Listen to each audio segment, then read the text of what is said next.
On yesterday's episode of Life's Potluck Buffet, I talked about wicked problems. Today, I found out there's actually another category called super wicked problems, which are wickeder than wicked problems.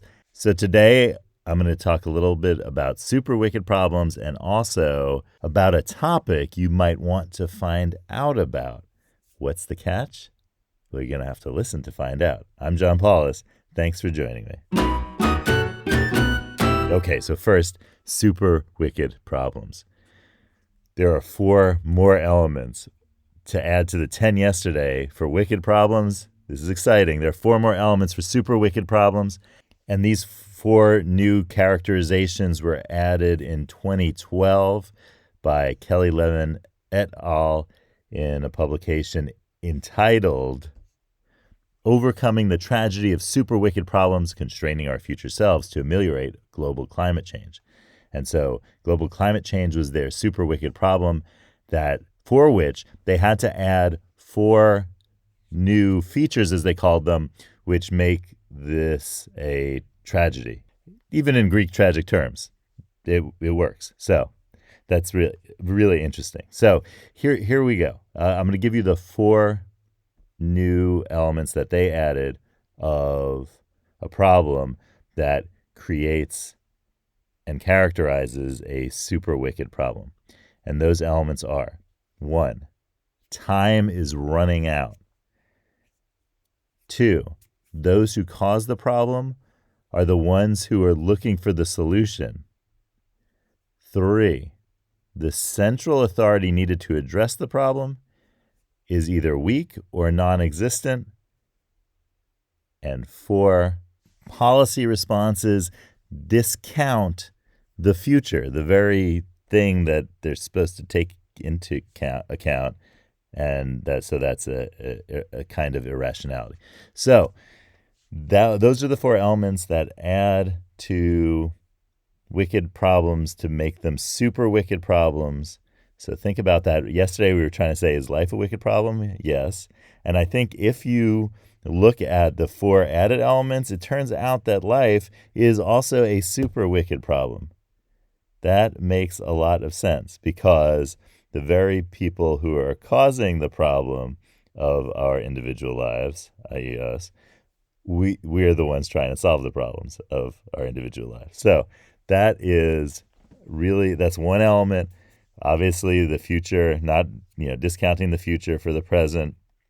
All of these things make total sense in what we do and how we think about our lives and our work.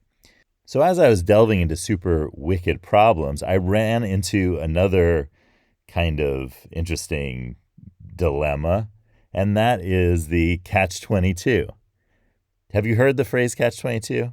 It's used to describe something where the solution to the problem is denied by something that is part of the problem itself.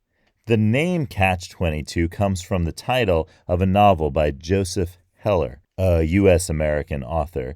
And the novel that he wrote was about World War II and the situations in the military of one of the main character in particular.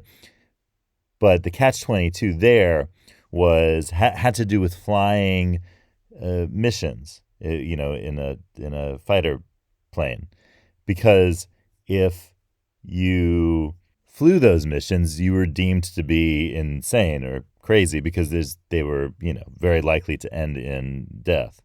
And the only obvious way to get out of these missions was to be declared insane and therefore not fit to serve on the missions.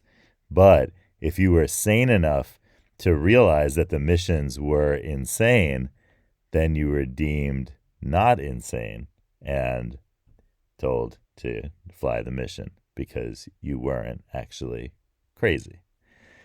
So that's the first example of the Catch-22. Oh, and the book Catch-22 was originally titled Catch-18. Apparently, Joseph Heller had a lot of stuff going on with gematria. I think the Hebrew was gumatri, which is the numerology involving adding up letters, because each letter in Hebrew corresponds to a number, and so you can add letters together and come up with a number for things. And the number 18 was what the letters of the word chai, which is life in Hebrew. You might know it from the Tos L'Chaim. That title, apparently the publisher pointed out that there was a recent novel called Mila 18, which was a novel about World War II as well in Poland. Oh, and guess what? For you fans of the episode about Wrocław, it's actually Miła 18. I don't know what 18 is in Polish, but Miła is the word apparently for pleasant. It's a street. I think it's a street address, Pleasant Street in Warsaw. So that is of interest because it has that L with the slash through it from Wrocław. Miła also has that. So the novel Catch 22 was not named Catch 18 for that reason. It was also not apparently called Catch 11 because Ocean's 11 with the Rat Pack had just come out, that heist movie with the Rat Pack et al., I'll say. And that movie has been remade at least once that I know of. Oh, yeah, and I saw it. And I also saw Ocean's 12. Is there an Ocean's 13? Okay, we'll find out. Maybe there will be. So it wasn't going to be Catch 11. The catch was not... That Catch 11 wasn't going to work either. So they settled on Catch 22, which has a nice jingle to it, and that was part of it, apparently, is that it had a nice sound. So Catch 22 it was, and the catch of Catch 22 was what I described and other things as well. There are constantly these kinds of things where the solution to the problem is inherent in the formulation of the problem itself, so you can't really... there's no exit. I came up with a really good example of a contemporary Catch-22, and it involves two-step authentication. Here's a Catch-22. You drop your cell phone in a pond, so you can't get to your cell phone. You go home, and you get on your laptop, and you go to the website of your cell phone carrier. To log into your account, you need to have a push notification sent to your phone with a code that you enter on the website.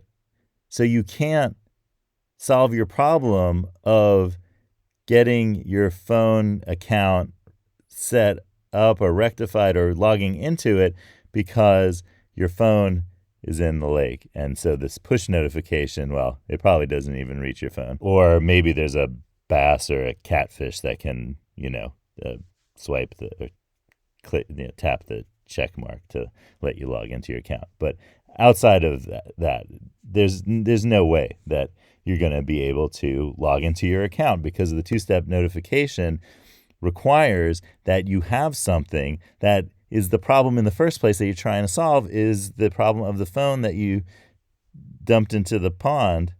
Yeah, you get it. So I think that's a really good example of a modern Catch-22. I wonder if anybody has put those two things together before. Maybe this is the first time. Maybe you're witnessing history right now.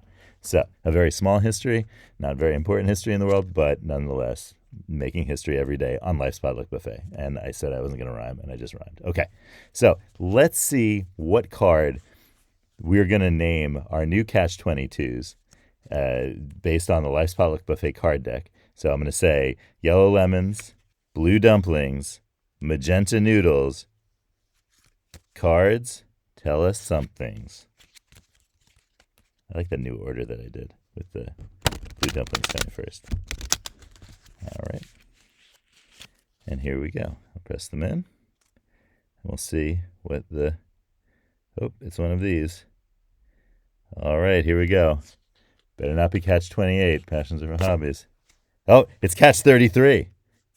Call on a friend. So Catch-33 is our new term for when push notification goes through and your phone is at the bottom of a pond or a lake. So Hope you have a great day, and I'll see you next time on Life's Potluck Buffet. And and cards, you really did a good job, because this is about calling on a friend. This is about talking to someone who's like calling, like we were talking about phones. That's good. Catch 33. Perfect.